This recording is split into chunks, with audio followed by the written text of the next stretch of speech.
Oke, bismillahirrahmanirrahim. Assalamualaikum warahmatullahi wabarakatuh. Waalaikumsalam warahmatullahi wabarakatuh. Mohon izin mengganggu waktunya Bapak. Perkenalkan, saya Amriza Eka Putra dari Universitas Tadulako, jurusan Bimbingan dan Konseling. Nah, pada hari ini saya ingin meminta waktunya Bapak untuk mewawancarai Bapak mengenai suatu adat yang berada di Kabupaten Buol, yakni Tari Yangga. Iya. Mungkin bisa langsung saja pada pertanyaan pertama, yaitu bisa mungkin diberikan sedikit penjelasan mengenai apa sebenarnya Tari Yangga ini. Iya, terima kasih. Sebelumnya saya perkenalkan nama saya dulu. Nama saya Amrin. Saya berasal dari Kabupaten Buol. Ya, mengenai pertanyaan adik tadi, mengenai Tari Yangga. Jadi, Tari Yangga ini adalah merupakan salah satu tarian yang kita bisa katakan tarian tradisional kita di Kabupaten Buol, di mana tarian ini sangat identik sekali dengan kebudayaan kita atau kebudayaan kami di Kabupaten Buol, yang mana tarian-tarian ini bisa kita jumpai sekarang, pada saat sekarang ini, ketika ada perayaan kegiatan umpamanya, baik itu menyangkut masalah penyambutan tamu-tamu dari luar daerah kami di Kabupaten Buol. Kemudian biasa juga kita jumpai tarian Yangga ini pada kegiatan pesta pernikahan yang masih melaksanakan adat istiadat. Kemudian juga Tari Yangga ini bisa kita jumpai atau kita saksikan ketika ada perayaan-perayaan hari-hari besar di daerah kami, di Kabupaten Buol, seperti perayaan hari ulang tahun daerah, kemudian ada juga festival budaya, seperti begitu kira-kira untuk sementara. Nah, kalau untuk pertanyaan kedua itu Bapak mengenai filosofi atau sejarahnya, hal yang mendasari kenapa tarian Yangga ini bisa ada di Kabupaten Buol. Mungkin bisa dijelaskan, Pak? Iya, oke. Mengenai filosofi daripada tarian Yangga ini, sebenarnya tarian Yangga ini berawal dari latihan atau kegiatan bela diri. Nah, jadi biasanya terjadi Yangga ini dilakukan pada zaman orang-orang tua kami dulu, kakek maupun nenek kami itu, anak-anak muda pada saat itu tuh diusahakan atau berkumpul bersama teman-teman yang lain itu melakukan yang namanya latihan gerakan daripada Yangga tersebut. Jadi Yangga ini sebenarnya dari awal mulanya itu adalah gerakan bela diri.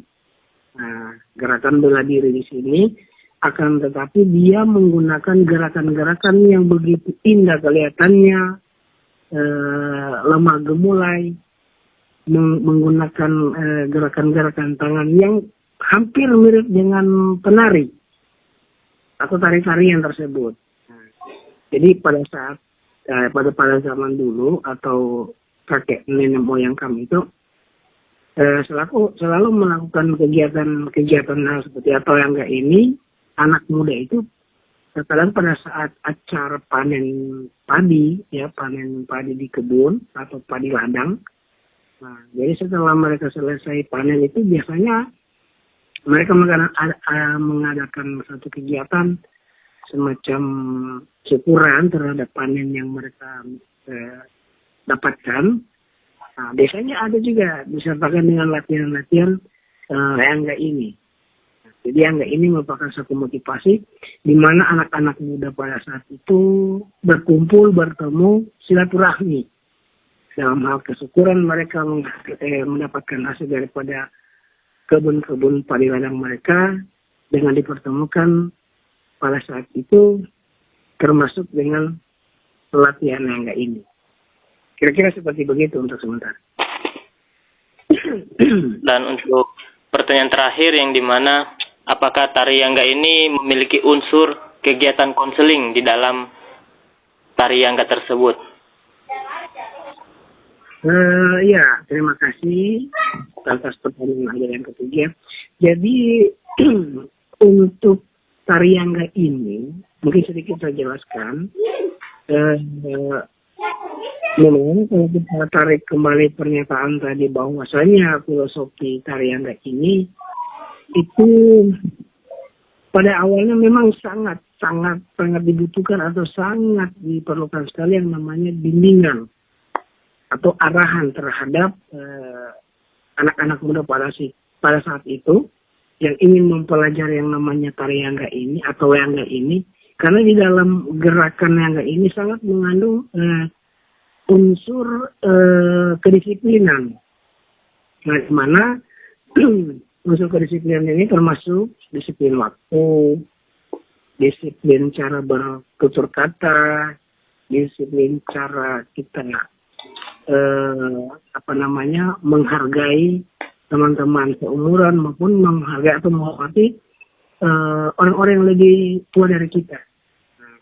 Kemudian dalam hal ini juga kenapa sampai tari Yangga ini atau yang pada saat itu dilakukan oleh orang-orang tua kita dulu dalam hal untuk mengayomi anak-anak muda masa itu. Terkadang anak-anak muda kita ini kan di saat itu belum banyak atau belum mengenal yang namanya tempat-tempat refreshing atau tempat-tempat yang sering kita katakan kalau di kota besar itu adanya mall-mall tempat refreshing atau tempat-tempat rekreasi lainnya. Jadi kemungkinan besar mereka hanya beraktivitas di dalam atau di kampung itu sendiri. Nah, jadi terkadang muncul rasa penat, rasa stres, ya, rasa terhadap lingkungan. Nah, dengan wadah adanya ini latihan ataupun ikut serta dalam kelompok Yangga ini, nah disinilah mereka sampai rasa stres atau bosan mereka itu hilang. Ya, karena mengikuti kegiatan ini atau latihan daripada Yangga ini. Sehingga apa yang menjadi beban pikiran mereka, memuatnya otak-otak mereka itu akan hilang dengan sendirinya. Karena di dalam Yangga ini ada yang namanya unsur seni gerak yang lama gemulai. Kemudian emosi-emosi yang ada dalam hati dan pikiran mereka itu akan tersalurkan dengan adanya gerakan ini. Begitu kira-kira. Jadi persoalan disiplinnya di sini sangat dibutuhkan sekali dan memang ditekankan di situ. Nah, kemudian dari pembimbingnya pun menekankan kepada anak-anak muda bahwasanya tari Yangga ini dipelajari bukan untuk istilahnya kita mencari musuh atau mencari lawan, tidak. Jadi hanya sekedar untuk menjaga diri. Nah, walaupun nanti tujuannya itu adalah menjaga diri dan menjaga lingkungan kita yang ada di sini. Dari hal-hal yang diinginkan dari luar maupun dari dalam. Yang pastinya unsur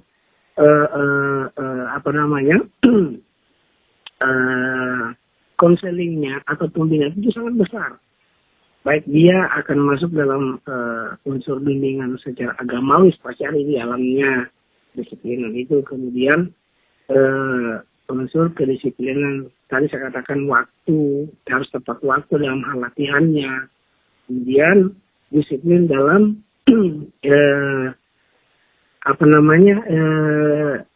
perjanjian, karena pada saat itu belum ada yang saat sekarang kayak handphone, harus telepon, tidak.